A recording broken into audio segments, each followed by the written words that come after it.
Game start or game over? Games have been an integral part of our societies and communities since the dawn of our time, when the very first living being realized that they can do as much as another can be done too. Games can come in many forms. A simple coin toss, yes or no.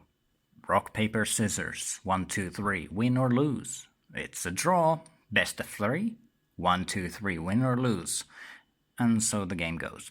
Nowadays, we have a multitude of sports and games in many forms that entice, excite, and even consume the players as much as those observing the game.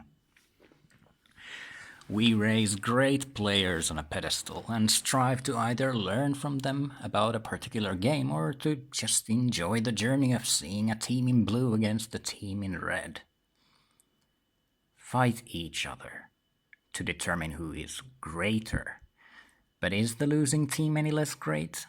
They provided entertainment and excitement as much as the winning team, thus creating a balance. The ever more ongoing feud between black and white, good and evil, red and blue, the left brain and the right brain, the male and the female, the left and the right, the up and the down, which and where is the middle? It is the game itself. This game of life that we play, positive or negative or neutral, in service to other or in service to self, you win some, you lose some. The polarity, observed to be in balance with and without itself, north and south, east and west, back and forth, up and down, here and there, us and them, you and I, all and one. Death and birth. Now, in modern times, in 2021 on planet Earth, video games, especially online video games through the internet, are made to draw in players from around the world, to bring people together to observe a brand or a logo as a game is formed by them. All players have their own likes and dislikes about certain types of games. One can spend a week almost without sleep, running around the same well-known maps, in control of a character decked in military gear and armed to the teeth with various firearms and explosives. The purpose of the game? To deceive the enemy, corner them and annihilate them as efficiently as possible. You can maybe collect different visual effects on your character through playing, to make other players see that you mean business. What is more imposing? A G.I. Joe with grey and green army clothes and black boots?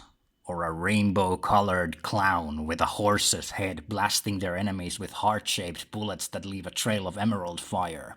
An avatar that lets out a cackle each time they see an opposing player.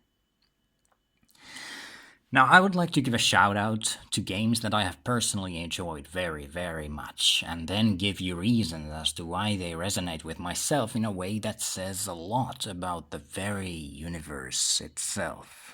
Seeing as I am currently a part of this universe, I only wish to do what it does. It changes through an ever-flowing cycle of destruction and creation. The end result is always unknown unless you observe the whole map, the whole picture, the whole path of all the players in the universe. Let's start with World of Warcraft. Red, the Horde, and blue, the Alliance. I never found myself on either side permanently, but swapped back and forth to experience both sides of the story, to see the balance and harmony of good and evil within good and evil. The freedom to shift polarities at will, and understand that neither one was completely evil, neither was it completely good. The universe does not have a concept of good and evil, but it seems to have a goal. Seemingly most, if not all, life are dependent on two things to survive. Light of some kind, a source that gives warmth and energy, makes plants grow and keeps the entropic abyss of space at bay. people praising the sun in the summer on a hot beach and creating artificial suns to put in their dwellings so they can see their surroundings. In addition to light, it seems that most, if not all, forms of life strive for love. Love can come in many forms, as you tend to truly love only the things that make you survive. The ultimate form of love, in my opinion, is to sacrifice your own life for the benefit of another life.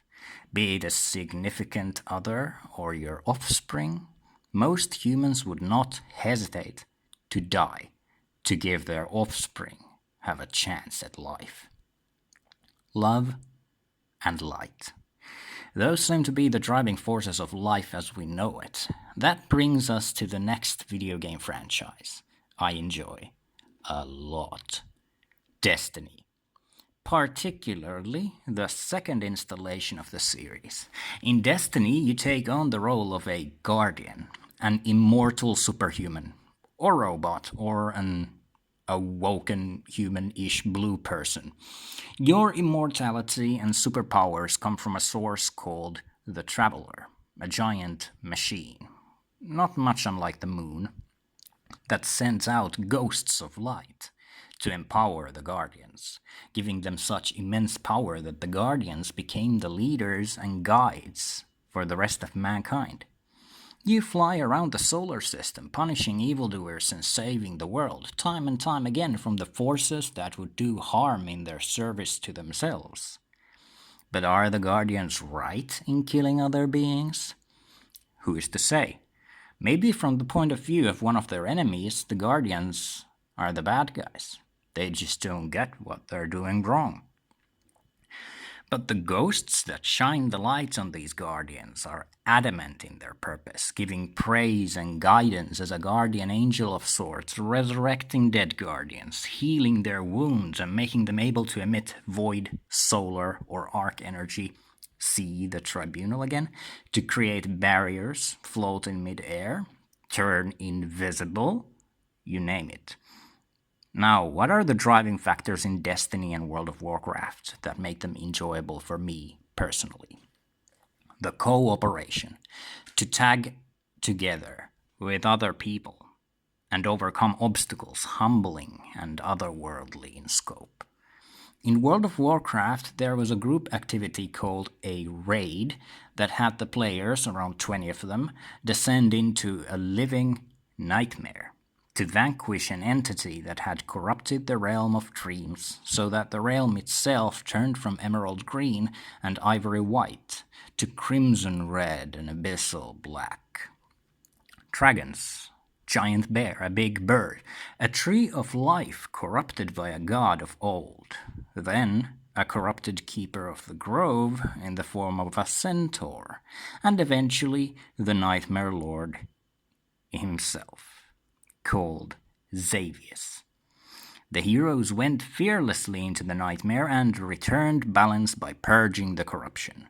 The nightmare turned back into a pleasant dream, and all the druids were again safe to return to their slumber, in a realm no longer under control by evil, intrusive nightmare.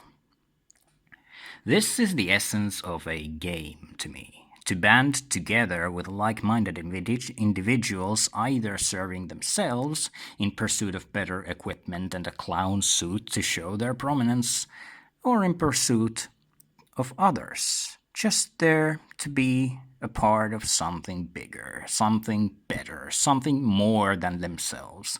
I, personally, was a mediator of sorts, more often than not, one listening to others, quarrel and argue over the tactical approach, and once the enemy was defeated, debating over who gets which item to empower their character. I would sit back and enjoy the fallout of those in service to other, trying to explain their position to those in service to self. All of the experiences I've had within video games, I've enjoyed watching stories unfold, be it by design of the game creators, or by the seemingly random nature of people coming together and slowly realizing that everyone is an individual, but with a common goal. The moments I've deemed to be of vital learning to myself have been taught by watching the balance of cooperation forming between those serving themselves and those serving others, the common ground, the unified purpose, the sorrow and anger caused by deception. And thus the wheel keeps turning. You keep going with it because you can't stop the wheel by yourself. You can't stop the game of this universe by yourself. You will need the entire universe unified in a single verse to get to the end and see the result. Who won? Who lost? Or were we all on the same side all along, balancing a scale of unknown origin?